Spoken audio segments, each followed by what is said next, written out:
Salutations à vous et bienvenue sur cette nouvelle vidéo. On parlera aujourd'hui de Petit Coq, ce coq qui avec sa propriétaire se sont retrouvés devant un tribunal.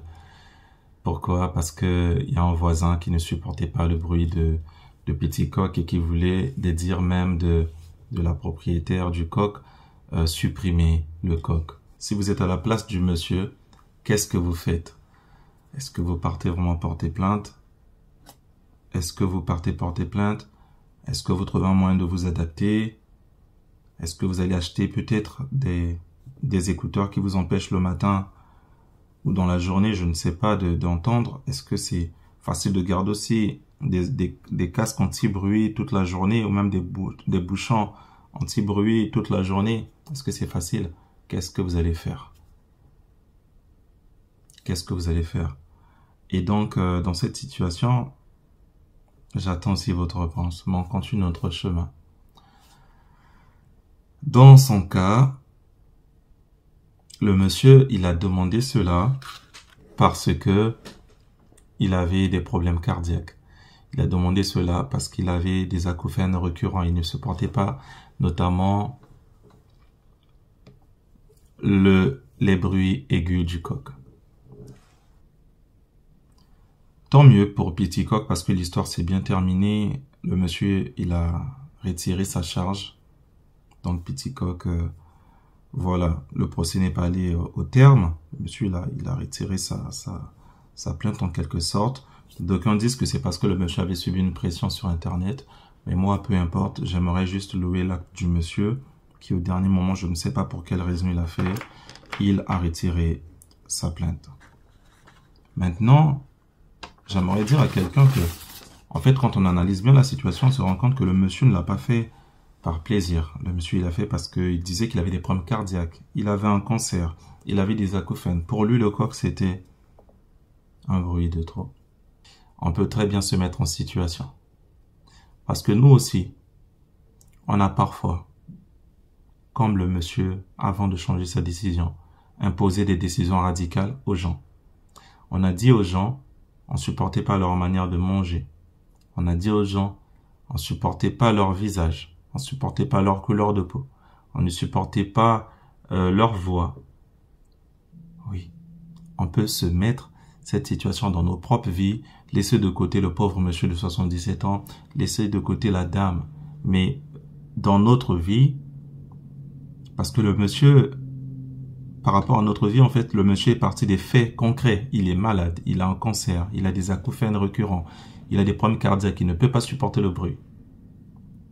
Il est parti en procès, il a demandé jusqu'à 6 000 € d'amende de dommages et intérêts et 100 € par jour de retard de paiement. Donc, il est parti des faits réels pour exiger la suppression du coq.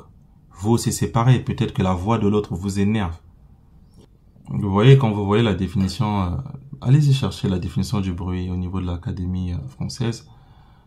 Vous allez vous rendre compte que c'est lié à notre culture, à notre personnalité. Au fait que c'est pas harmonique pour nous. Le chant du coq devait sûrement énerver le monsieur. Peut-être que la meilleure solution aurait été, plutôt, de commencer déjà à partager l'amour avec ce voisin. Parce que vous savez, la Bible dit que celui qui fait des reproches avec la haine excite les querelles. En fait, vous toquez chez quelqu'un, boum boum boum, ta musique tu peux l'éteindre, ça m'empêche de dormir. Vous avez deux cas, soit vous êtes très musclé, vous êtes un policier, je sais plus comment, et l'autre en face, il a peur des ennuis, il va diminuer. Soit vous êtes une personne ordinaire et l'autre en face se dit, même dans le premier cas que j'ai pris, vous êtes musclé, vous êtes policier, je sais plus quoi. Il faut aussi que l'autre ne soit pas musclé, que l'autre ne soit pas aussi policier, je ne sais plus qui. Dans le deuxième cas, il faut vraiment comprendre aussi que soit vous êtes une personne juste ordinaire comme ça, vous dites ça à votre voisin et lui, tout simplement, il se dit, mais il est qui lui? Parce qu'on vit dans une société qui se dégrade, à mon sens, parce qu'on a perdu le côté social. On ne sait plus parler on ne sait plus communiquer, tout passe par des procès. Alors que cette démarche de faire n'est pas ce que l'Éternel, Dieu veut qu'on puisse avoir comme démarche. Parce que quand on lira la Bible, par exemple, Matthieu 7, 2, on nous dit que dans la même mesure avec la même mesure qu'on a servi les autres, on sera servi pareil. La manière qu'on a jugé les autres, c'est comme ça qu'on va nous juger. C'est pour dire à quelqu'un, aimerais-tu, parce que tu as un enfant, ton enfant il fait du bruit, ça dérange le voisin en dessous, le voisin à côté. Juste un jour, vous voyez la police arriver chez vous, ou bien une convocation en justice. Ce voisin n'est jamais venu vous dire bonjour. Ce voisin n'est jamais venu vous dire, vous avertir, vous parler de ses problèmes de santé, vous dire que, arrivant à trouver une entente, un terrain d'entente avec les enfants, calmer les enfants. Ça, c'est pourtant parfois ce que vous faites. Vous n'êtes jamais parti voir le voisin. Directement, vous êtes parti voir tous les autres voisins pour vous plaindre, pour vous dire oui, on doit faire une action contre un tel. Vous êtes parti à la mairie, vous vous êtes plaint pour qu'on chasse ce voisin de cet immeuble parce que vous ne supportez pas ses pas. Et comme je l'ai dit, on ne cherche pas souvent l'intérêt de l'autre, on cherche notre intérêt. Une fois qu'on va apprendre à ne plus juger les autres sévèrement, une fois qu'on va comprendre que on doit chercher l'intérêt de tous, on trouvera des solutions alternatives. Dans le cas de notre sujet de départ, peut-être qu'une des solutions aurait été de déplacer le poulailler. Encore est-il qu'il fallait que l'autre, la dame, l'accepte. Mais elle était plutôt conciliante, donc elle pouvait l'accepter peut-être. Peut-être que l'idée, c'est de déplacer le poulailler le plus loin possible pour essayer de minimiser le sang. Mais du côté de ce monsieur, il y avait peut-être un travail à faire aussi. Et vous, qu'est-ce que vous en pensez? Dans les commentaires, laissez-nous vos commentaires. Mais sachez une chose simple, on doit communiquer. Il faut arriver à parler. Il faut éviter d'imposer des choses aux autres. Parce que très souvent, nous aussi, on est comme ça. On parle de nos maladies de l'âme, de nos maladies de l'esprit pour imposer les autres les choses. Dans les relations amoureuses, c'est souvent aussi ce qu'on voit. Tu as ta manière d'aimer que les gens soient et tu veux que ta compagne ou ton compagnon soit comme ça. Et quand il n'est pas comme ça, voilà, il faut se séparer, il faut divorcer, il faut. Non.